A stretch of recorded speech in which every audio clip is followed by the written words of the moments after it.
Bienvenue sur Africa 24 dans cette nouvelle édition de l'Africa Tonight. Voici les titres. Le retour du président gabonais Ali Bongo Ondimba a été annoncé pour ce 23 mars. Ce retour marque la fin d'une convalescence que le président gabonais poursuivait à Rabat depuis fin novembre. L'Organisation des Nations Unies a dépêché au Bénin une mission d'information en prélude aux législatives du 28 avril 2019. L'émissaire de l'ONU a déjà échangé avec plusieurs acteurs institutionnels et politiques. Et puis nous recevons sur ce plateau M. El Hadj Diouf, avocat et ancien ministre, ancien député et leader du Parti des travailleurs et du peuple. Avec lui, nous ferons le point sur la situation post-électorale. Après 5 mois d'absence, le président gabonais Ali Bongo Ondimba sera de retour à Libreville dès ce 23 mars 2019. En convalescence à Rabat depuis fin novembre 2018, le gouvernement affirme que le chef de l'État est prêt à reprendre en main les affaires du pays. Les détails avec Cheikh Omar Bandaogo.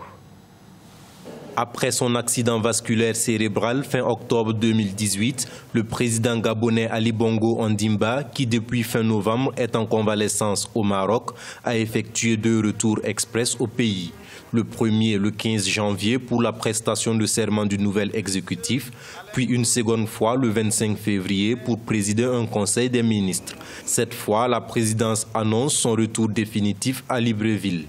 Le gouvernement tient à souligner qu'en dépit de son éloignement temporaire du pays, le chef de l'État n'a jamais manqué aux obligations de sa charge et a toujours poursuivi avec constance et abnégation son travail, assurant ainsi la continuité de l'État et le bon fonctionnement des institutions. Le retour du président Ali Bongo intervient dans un contexte où l'opposition a multiplié les menaces de saisine de la Cour constitutionnelle afin d'obtenir une déclaration officielle de vacance du pouvoir. Un mouvement est même né en ce sens, lequel donne un ultimatum fixé au 31 mars pour que cette vacance du pouvoir soit prononcée. Le retour de Ali Bongo en soi, on peut considérer que c'est une réaction à la position de l'opposition. Lui-même, son mandat a été contesté par l'opposition qui n'avait pas accepté qu'il avait gagné les élections.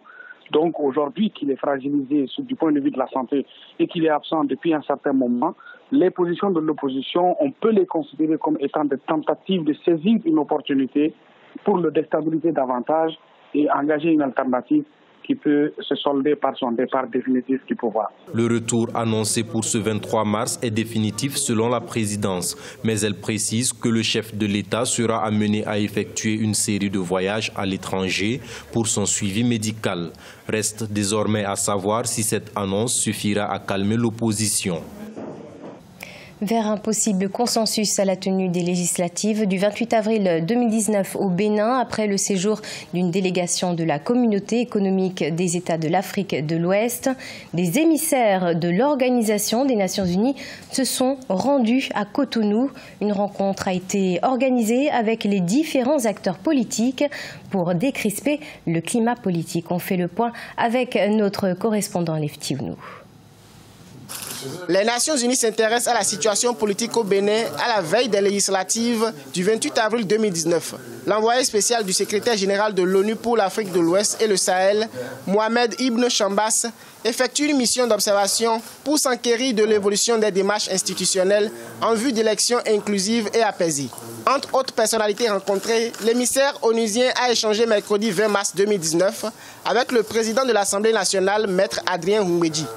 Il faut essayer d'avancer d'une manière consensuelle avec les réformes pour qu'on finisse. Nous pouvons encore une fois au Bénin avoir des législatives exemplaires. Le pays connaît une crise sociopolitique liée à l'exclusion des partis de l'opposition en prélude aux législatives du 28 avril 2019. Le chef de l'État a mandaté le président de l'Assemblée nationale pour conduire des tractations en vue d'un consensus. Les Nations Unies vont continuer de travailler étroitement, d'ailleurs avec la CEDEAO et puis avec tous les partis politiques. Chaque fois de faire le Béninois être conscient 2 blocs politiques de la mouvance présidentielle ont été autorisés à prendre part aux législatives au terme de l'examen des dossiers de candidature par la Commission électorale nationale autonome Sénat. Les candidatures de partis alliés au chef de l'État, dont celui du président de l'Assemblée nationale, Parti du Renouveau démocratique PRD, ont été recalées. Aucune rencontre n'aura lieu entre le président camerounais Paul Biya et le leader du mouvement pour la renaissance du Cameroun, Maurice Kamto. La requête de l'opposant n'a pas trouvé d'issue favorable. Si pour les autorités, Maurice Kamto est accusé de faits de droit commun, pour les partisans du MRC, il s'agit tout bonnement d'un procès politique. Explication Nathalie Mou.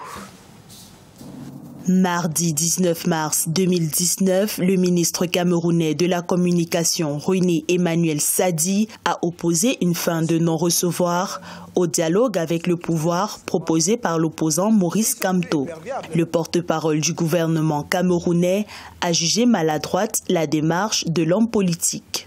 Le président Biya ne peut pas être considéré comme étant à mettre sur un même pied d'égalité avec M. Kamto.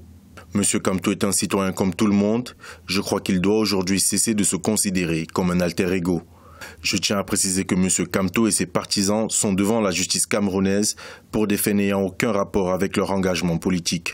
Dans le camp du mouvement pour la renaissance du Cameroun, l'heure est encore aux comparutions des personnes interpellées suite à la marche du 26 janvier 2019. Le parti politique d'opposition peaufine sa défense après le rejet de la libération provisoire de son leader. Nous travaillons sur 2 fronts. Le premier front est judiciaire et le second front est politique.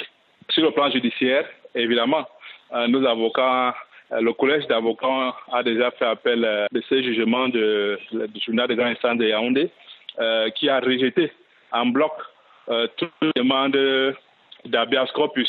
Le 18 mars 2019, le secrétaire d'État adjoint aux États-Unis pour les affaires africaines, Tibor Nagy, s'était entretenu avec le président camerounais Paul Biya au sujet de la situation politique du Cameroun. Le diplomate américain avait demandé une libération de l'opposant Maurice Kamto. Le président sénégalais Macky Sall a été réélu au premier tour avec plus de 58% des suffrages. Le candidat l'a emporté face à Idrissa Seck qui a obtenu 20,5% des voix. Une campagne présidentielle sous haute tension. Bien que les résultats aient été contestés, aucun recours de la part de l'opposition. Le chef de l'État réélu a émis des propositions de dialogue pour apaiser les dissensions sans retour favorable. Nous en parlons avec notre invité, Maître El Hadj Diouf, avocat et ancien ministre, ancien député et leader du Parti des travailleurs et du peuple. Maître Diouf, bonjour et bienvenue sur notre plateau. Bonjour, avec plaisir, je viens ici à Africa 24 qui fait la fierté de tout un continent, de toute l'Afrique. Alors, les Sénégalais sont en attente d'un nouveau gouvernement. Est-ce qu'un gouvernement d'ouverture ne serait pas une bonne option pour apaiser le climat politique ? Il n'y a pas de problème, il n'y a pas de tension, il n'y a pas de crise pour qu'on n'apaise rien du tout. Il y a de mauvais perdants qui n'ont même pas dépassé la barre des 20%. Et le président Macky Sall a été élu avec plus de 58%, 58, alors, donc, où est le problème? Il n'y a pas de recours parce qu'il n'y a pas de problème. Et s'il n'y a pas de problème, pourquoi le président Macky Sall a-t-il proposé un dialogue? Non, lui, il a toujours appelé les acteurs politiques autour de la table pour dialoguer. En Afrique, c'est sur l'arbre à palabres qu'on règle les problèmes. Au Sénégal, il n'y a aucun problème. Il y a un vainqueur et des vaincus. Dans le camp des vaincus est un camp qui essaie de tromper l'opinion publique nationale et internationale. Parce qu'il n'y a aucune fraude, aucune magouille. Les procès-verbaux de tous les bureaux de vote ont été acheminés vers les commissions départementales de recensement des votes, dirigées par des magistrats, qui eux-mêmes, après avoir recensé dans les départements tous les suffrages, les ont envoyés à la Cour d'appel. La Commission nationale de recensement qui siège à la Cour d'appel a fait son travail. Et aujourd'hui, qu'est-ce qu'il y a quand même, des certaines tensions, on ne peut pas le nier. Mais aujourd'hui, qu'est-ce que le président Macky Sall peut proposer pour satisfaire toutes les parties? Il ne peut pas satisfaire toutes les parties. Les mécontents, ils vont rester mécontents parce qu'ils ne sont intéressés, guidés que par le pouvoir. Et le pouvoir est aujourd'hui incarné par Macky Sall, qui a une légitimité, qui a été élu avec un fort pourcentage de participation. Plus de 66% des électeurs ont voté. Où est la tension? Il n'y en a pas. C'est des slogans qu'on brandit, du tapage, et personne ne descend dans les rues parce que personne ne cautionne. Alors, ces tensions, entre guillemets, qui n'existent pas. Donc pour vous, tout va bien? Tout va bien. Merci beaucoup. Dans le milieu des mondes au Sénégal, le président a bien gagné cette élection présidentielle. L'opposition a été bien battue. Et aujourd'hui, il n'y a aucune tension. Le peuple est souverain. Merci beaucoup, Monsieur Diouf, d'avoir répondu à nos questions. C'est moi qui vous remercie.